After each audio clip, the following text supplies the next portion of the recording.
Alam mo sa Amerika ginagawa yan, nilalagay nila yung WW something sa likod, ano?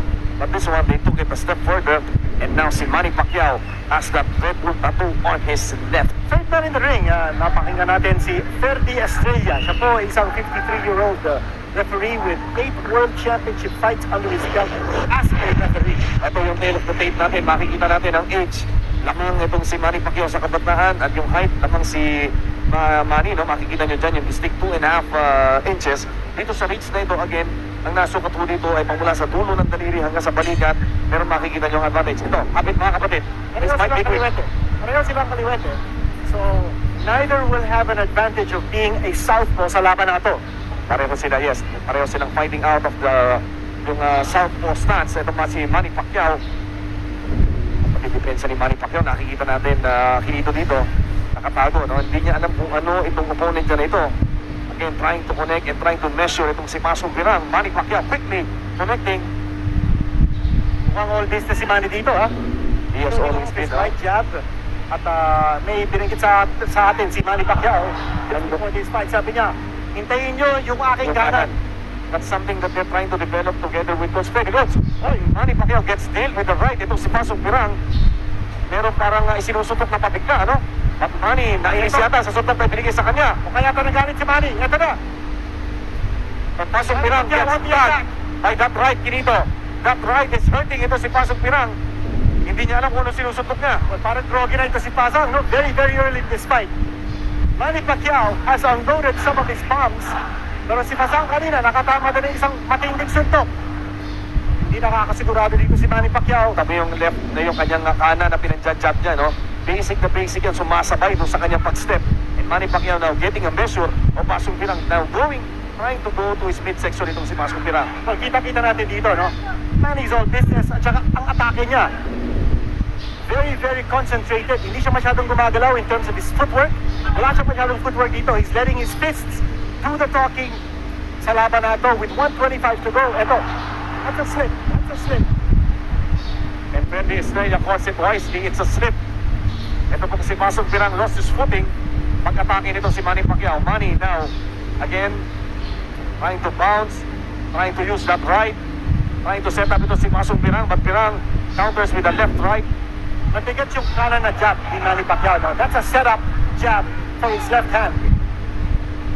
Parang hindi makuha ni Manny pa yung distansya ng kanyang suntok. Kahit ito si Pasong Pirang, pumapasok din eh. Well, matibay din ito si Pasang, no? And he knows how to pop and weave. So far, it's been a defensive fight for Pasang because Manny Pacquiao has been all over him. It's a swarming attack. Ito, again, a takedown. That's a slip. Dapat siguro, yes, baka kung sa iba yun, mawawarning nga si Manny dahil tinulak niya Dalawang pababa. beses na yun. Okay, here we go once more. Itong si Pasong Pirang, looking to survive. If he survives round number 1. Ang importante dito, hindi ma-frustrate si Manny, no? Even kung hindi niya makatumba si Pasang here in this first round, he's gotta keep his hooks together. Ito. Maagang Hook niya. Si 30-second warning, mga kaibigan, sa first round natin, in Pasang, hindi niya alam kung saan malimit sumusuntok siya. Wala na si Manny doon sa pinagsusuntokan niya. A nice right hand. Sticked in that time. And what a round. But the boxing gym. He's been involved in boxing for 41 years as a fighter and as a trainer. Okay, ito na. Maganda rin ang depensa ni Pasang, ha? A lot of those punches of Manny Pacquiao, especially yung right jab, landing on the gloves of Pasang. Ito si Pasang now also showing a jab. Nandun yung sinabi ni nitong si Pasang, si Brigay Battery na meron siyang nakitang weakness ni Manny Pacquiao na isisikreto niya. Whatever that is, yan po ang iniintay natin. And Manny Pacquiao, again, trying to connect, pero hindi pa natin nakikita yung landing ng solid punch from Manny Pacquiao dito po sa ating first and second round. Well, Gino, that's because maganda ang depensa ni Pasang. Although tinatamaan siya rito, hindi masyadong solid, no? Because he's got both his hands up. That's a knockdown. That is a knockdown. Definitely knockdown yun. Tinamaan si Pasang. Sa nung tinamaan dito. Alam mo, sa volume of punches, it's a barrage. Barrage. At nayinig po dito sa Taguig, ito po si Pasong 3K Battery, the first knockdown scored by Manny Pacquiao. Another knockdown coming soon. Parang basuka ito si Manny Pacquiao, no? Both fists churning, all guns blazing para kay Manny Pacquiao. Yan po kanan na yan, inihahanda pa rin niya para kay Marquez. And now, he's trying to test drive that right hand, which has connected again And ito si Pasong Pirang, hindi na malaman kung saan pupunta. No answer. Pasang has no answer for Manny Pacquiao's aggressiveness. Saka hindi makagalaw, oh. Oo. Nahihilo siya, hindi niya malaman. Sa dami ng suntok. Sa dami ng suntok ni Manny Pacquiao. Yes. Maganda sana depensa niya. But he just is not able to fend off all those punches coming from Pacquiao. Grabing ginagawa ni Manny. Talagang tinatrabaho niya yung kanan niya. Kinito, look at that. Straight upper. Now trying to jump with that right. Leading with that right. And nailing him with that left. Yan po si Pasong Pirang. Already a knockdown has been scored in the second round. Parang hinahanap dito ni Manny is a one-punch knockout.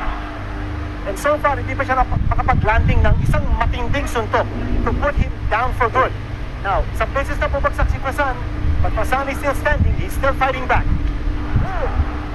Leading with the right. Yan yung artillery ni Manny Pacquiao. And Pasong Arsenal. Pirang is in trouble. Kinito, this guy is in trouble. He's trying to back off. Ang iwas-iwas na lang ito si Fasan. Manny Pacquiao is mauling Fasan 3K battery. Short of toying around with this guy. Going to the midsection. And going upstairs again. Si Manny Pacquiao mixing it up. He nails him with that right of his. Alam mo, He goes to the body. Grabe ang variety, Kinito. You have to give it to Fasan, ha? He's very courageous. Ito, lumalaban pa, no? Sa dami ng mga suntok na tinanggap niya from Manny Pacquiao. Manny Pacquiao again working out that right of his. Trying with that right looping shot. He's trying to master yung right cross, Kinito. This is round number 2. Now, nakita din natin yung mga suntok ni Manny. Hindi lang sa mukha, kundi sa tagiliran din, no? The side of the body. 10-second warning. Pasang looks like he's going to survive this second round assault. Bumagsak siya in this round. And end of the second round. We might say na ito si Pasong Pirang. Whether he's lucky to have survived the second round or whether he is... This is the Second round round highlights. scores. Kami yung kanan tumama. Right hand, yes. That was the right hand. Again, the right to the forehead Oo. dito. And got staggered and sent ito pong si Pasong Pirang. Pero combination niya, makikita niyo ulit, yung jab, which looks like more of a straight. And then, ayun, Tumama yung left, yes. nayanig. Pero yung nakapag-set up doon yung dalawang kanan ni Manny Pacquiao. That is what he's been working at. Yung kanyang kanan. He wants to be a two-fisted fighter in preparation for Marquez, Morales, and Barrera. But first, must further. he's got to be able to take care of Fasan Pasok, 3K battery. Ito, back dito sa ating round number 3. Manny Pacquiao trying to measure. Ito si Pasong Pirang with his right lead. Going up and down. Manny Pacquiao hits him with the left. Ito si Pasong Pirang. Did Kinito. Well, he got rocked that time. Pero matibay dito. Nakikita ko. Nasasalo niya yung mga sundot. Now whether he's able to withstand the punishment. Oo, Chino, para pinasusuntok Ayun na niya lang si Manny. But here is Fasan absorbing a lot of punishment. And Manny Pacquiao getting a good workout dito sa first 2 rounds. Oh, talaga. At sabi ni Manny, alika, suntukin mo ako. Para makatigip din ako, sabi niya. Saka kanina kagulat-gulat, Kinito, nakita ko si Manny na doon sa pre-fight tradition, yung tradition ng pre-fight, no? Nakangiti. Nakatawa si Manny Pacquiao. Very loose siya. He was Yes. very loose before this fight. Very, very confident. At ito, tinatamaan na naman ng kanan ni Manny Pacquiao. Very slippery dito si Pasang. Magalaw. Pina-practice niya, no? Right straight, tingnan mo. Titignan natin maigi, no? Yung left, or rather that right hand that they're trying to work at. Ito pong corner ni Manny Pacquiao, led by, of course, Coach Freddy Rhodes. Pasang suntok lang Pero si parang Pasang. straight na siya, no? Kasi gusto nila, maturuan ito si Manny Pacquiao ng parang style ni Larry Holmes na yung na jab, parang straight na halo. Exactly. Yan parang nakikita natin, no? Yung jab ni Manny Pacquiao na kanan, parang knock-out na din yun eh. It has a lot of power. Hindi lang pag-setup, no? Although it could also be a setup for his left hand or yung combination right, left, right. Eto, bumabalik si Pasang. Again, yung sinabi ko kanina, no? Manny should not be frustrated na hindi pa niya napapatulog itong kalaban niya, no? Grabe. Malayo pa to. It's a 12-rounder. Pero matibay itong Fasan. He has been able to take a lot of those punches. He went down once in round number 2. Trying that right upper ngayon. But Manny gets tagged with that left by Pasong Pirang. Both fighters again fighting out of the southpaw stance. No, ayun, tumama si Manny Pacquiao with that left Overlap. lead. Overhand left. Well, one thing we have to also watch is baka naman pasunog ito si Manny, no? Sa dami ng mga suntok na binibitawan niya sa laban na ito. He's got to pace himself. Scheduled for 12 ito. Matibay ang kanyang kalaban. Pero sinabi kanina, Kinito, narinig natin, sabi ni Coach Freddy Rhodes, If we have to go 12, then so be it, ano? Oo. Yan ang sinasabi nila sa kondisyon is Manny dahil maraming nagdududa sa kondisyon itong si Manny Pacquiao. But Coach Freddy Rhodes said, I guarantee you, if we have to go 12, we will go 12. Meron lang akong konting, ako, ito na, under 5 seconds, at hilong-hilo si Pasong Pirang. Yes, he's groggy. He got staggered. Again, he will go lucky. Pero, He went down. He went down. Yes, tama yun. Walang fighter to be safe after the bell. And Turned the legs ni Fasano, a robbery towards the end of that round. Bumagsak siya. And I thought that was a legitimate knockdown. it was, kaya nga magaling ang basa ni Freddy Estrella na ito ay isang knockdown at the end of the round at the bell ito. Again, no fighter can be safe after the bell. And Pirang, ito na, alam na ni Manny kung anong gusto niya. Manny has got in his legs but he gets nailed with the left. Manny comes back with that looping right. Alam mo, very loose din ang defense ni Manny at this point, ha? Kung meron pang ibubuhay ito si Fasan, dapat makita niya ngayon. Because here's an opportunity for him. Manny's fighting very loose, very confident. Napapagsak na niya ng 2 beses ang kanyang kalaban. Pero nagsasabi, baka naman si Manny kargahin itong si Pasong Pirang. Ayun, hindi I don't think so. uso yan, ano? Ayaw natin i-risk yan. And Manny Pacquiao now, ang sabi nga naman ano dito, Yes! That punch! The left hand! the left hand, Left hand! that left upper Pinito. Parang upper yun! It's an upper left. Not nail. This is the third knockdown scored in this bout by Manny Pacquiao against Pasong Pirang. At sabi ni Fasan, okay, lalaban pa ako. One punch brought down Fasan in this round. Eto na Ito na naman. naman! Goodbye. And that's it! Dito. It's over! It's over! Manny Pacquiao, sensational knockout! Winord out lang yung kanan. Grabe! Yung kaliwa. Pumunta pa rin siya sa kaliwa niya. Anong At kinailangan hindi niya? malaman ni Fasan kung nasaan siya. Hindi niya malaman.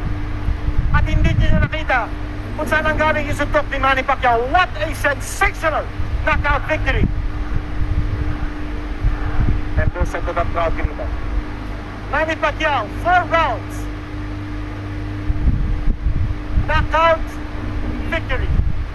At ito na, ang statement ni Manny Pacquiao. Juan Manuel Marquez, maghanda ka na! Ayan ang mami ni Manny. Dito. Ang mami niya si Si Junicia. Aling Junisa, we rarely see her. Nandito. Ito ang rare appearance ni ni Mami Manny. Well, si Manny Pacquiao is the second of 4 children. Ito, panoorin natin.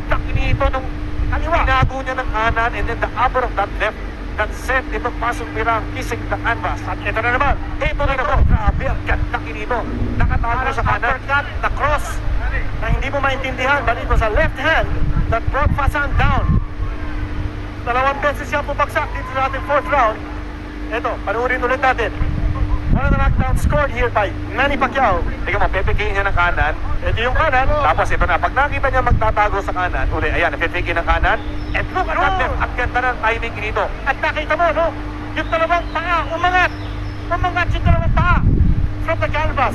Bihira natin nakikita yan. Mamaya, babalikan natin yung angle just to show Grabe you yun. how excellent that form of Manny Pacquiao was when he delivered that. Ang ganda At saka doon. yung power. Yung power. Umangat yung 2 paa from the canvas. And you rarely see that in a boxing fight.